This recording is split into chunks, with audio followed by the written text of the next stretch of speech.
Let me show you how to solve this question.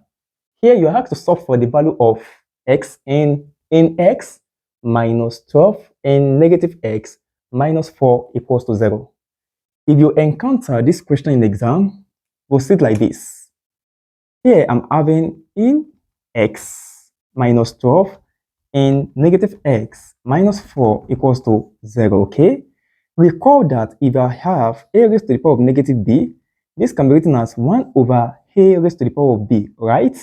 Therefore, if I have in negative x can be written as 1 over e raised to the power of x, okay? So I'm going to have in x minus 12 multiplied by 1 over in x, because in negative x will have changed to this. Do you understand? So I'm going to have negative 4 equals to 0. Are you following? Okay. In x minus 12 over in x, because 12 times 1 will give me 12. Minus 4 equals to 0. Okay. Let in x equals to p. Do you understand? So I'm going to have p minus 12 over p minus 4 equals to 0. Okay. So multiply all through by p. Do you understand? So I'm going to have p squared minus 12 minus 4p equals to 0.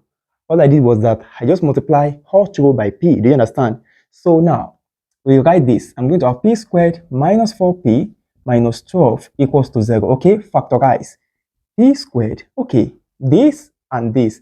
I'm going to have minus 6 plus 2, where I put p, minus 12 equals to 0. So p minus 6 plus 2 multiplied by p minus 6, right, equals to 0, okay? P plus 2 equals to 0. P negative 6 equals to 0. P equals to negative 2 or 6, right? Okay. Now, recall that we said let in x equals to p, right? So, now, do you know that in x, exponent, you understand? Because this is an exponent, this is what? Greater than what? 0. But we are having negative p. We are having negative 2 here. So this, we are not going to make use of this. We are only going to take this. Do you understand? Because we have negative 2 here and this exponent is greater than 0. Do you understand? For any value of x that is greater than, for any value of x that is greater than 0, maybe 1, it will be greater than 0. Do you understand? So what I have here, I'm going to change this. Do you understand? Okay, so in x equals to 6, because from this I said let in x equals to p, and then I'm choosing a positive 6, so I'm going to have in x equals to 6. Now take the natural log of both sides. Ln in x equals to ln 6, right? Okay, I just want to split this. It's not compulsory actually, so base e equals to ln 6.